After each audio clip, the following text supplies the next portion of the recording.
तुम्हाला ते सांगून मी सांगितलं ना तुम्हाला आता तुमच्या प्रश्नाचं उत्तर द्यायचं म्हणजे का तुम्ही मी काय कायदा नाही आहे. हां, कायदा काय सांगतो ओबीसींना जे निकष लावले ते मराठ्यांना आम्ही पार करून दाखवतो.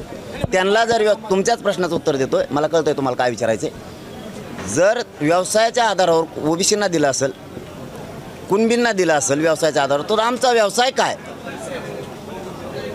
हीच प्रश्न आहे आमचा तुम्हाला. आता आमचा व्यवसाय काय, मग त्यांचा जर शेती आहे म्हणून त्यांना दिला आहे, मग आमच्याकडे काय समुद्र आम्ही का वाटी आणतो की इकडं? आम्हाला सांगा ना, तुमचे निकष आम्ही पार करतो. हे बघा आयोग काय सांगतो, एखादी जात किंवा एखादा समूह जर ओबीसी आरक्षणात घालायचा असला तर ती मागास सिद्ध असायला लागते सामाजिक आणि शैक्षणिकदृष्ट्या. भारत देशात फक्त मराठाच एक जमात अशी की ती मागास सिद्ध आहे.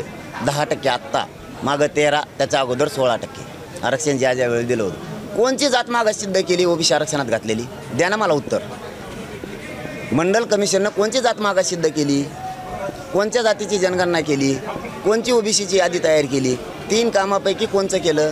इंग्रजाच्याच काळातला सगळा डाटा उचलला. आम्ही तर मागास सिद्ध आहेत, कायद्याने मागास सिद्ध आहेत. तुम्ही मी नाही केलं त्यांना मागास सिद्ध ना, मराठ्यांना कायद्याने केलं आहे. आणि आता मला आत्ता कळालं रात्री की आंतरवालीसुद्धा रॅली काढायला लावली छगन भुजबळनं. म्हणजे आंतरवाली महाराष्ट्रात कुठंच जागा नाही, आंतरवालीचंच का? याला म्हणते छगन भुजबळचा डाव आणि वाद झाले पाहिजे. महाराष्ट्राचं लक्षच आंतरवालीकडे लागले. आपण आंतरवालीत का, मग त्याला हटकूनपणा म्हणलं जातं.